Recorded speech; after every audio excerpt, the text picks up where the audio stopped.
दुश्मन की तलवार टूट गई मगर निहंग सिंह के शरीर को कुछ नहीं हुआ। आखिर ऐसा क्या था गुरु की फौज के पास? Welcome to the series of गुरु की फौज पार्ट 9।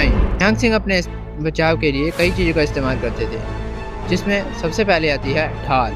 ये किसी आम लोहे की बनी हुई ढाल नहीं होती थी, ये एक गेंडे की खाल से बनती थी और गेंडे की खाल इतनी सख्त होती है कि उस पर गोली भी असर नहीं करती है।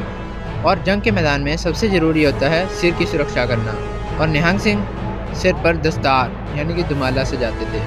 और यह सिर्फ कपड़ा ही नहीं होता था, ये एक हेलमेट का काम करता था, क्योंकि इसके अंदर दस्तार बुंगा यानी कि लोहे की चैन और चक्कर बुंदे होते थे।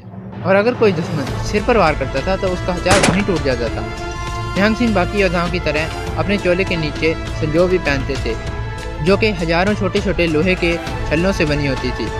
और इसका फ़ायदा ये होता था कि ये फ्लेक्सिबल होती थी, जिससे कि इसे कपड़ों के नीचे पहनना आसान होता था और इससे इस पर तलवार वार नहीं करती थी। निहंग सिंह बाकी योद्धाओं की तरह सारा कुछ पहनते थे, मीन्स के संजो, ढाल सब कुछ रखते थे।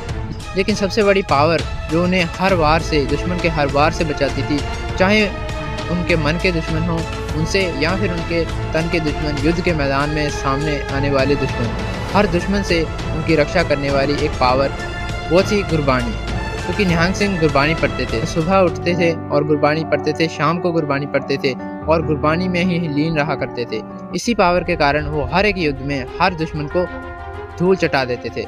यही पावर थी जो उन्हें जुल्म से लड़ने की ताकत देती है और उन्हें सच्चाई के मार्ग चलना सिखाती है। नेक्स्ट पार्ट में हम बात करेंगे गुरु की फौज के तोप खाने की, क्योंकि उनके पास तोपें, बंदूकें और जंजाले वो भी थी। तो हम नेक्स्ट पार्ट में उनके बारे में बात करेंगे। शास्त्र एंड शस्त्र चैनल को सब्सक्राइब करें फॉर द नेक्स्ट वीडियो।